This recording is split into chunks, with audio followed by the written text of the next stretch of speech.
Bismillahirrahmanirrahim. İzmir Umut Kapısı Ocak ayında da faaliyetlerini artırarak devam ettirdi. Bu artmanın sebebi hayır sahiplerinin Umut Kapısı'na göstermiş oldukları teveccüh ve ilgiden kaynaklanmaktadır.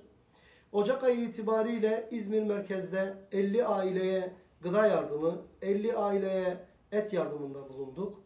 Ali Ağa ilçesinde 15 aileye gıda yardımı, 30 aileye et yardımında bulunduk.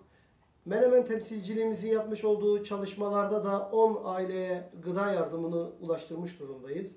Yakın illerimizden olan Manisa'da yapmış olduğumuz çalışmalarda da hakeza Menemen'de olduğu gibi 10 aileye gıda yardımını ulaştırdık. Toplamda 170 aileye gıda yardımı, et yardımında bulunduk bu ay itibariyle.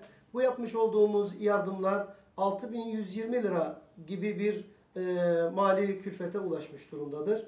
Buradan hayır sahiplerine teşekkürlerimizi arz ediyoruz.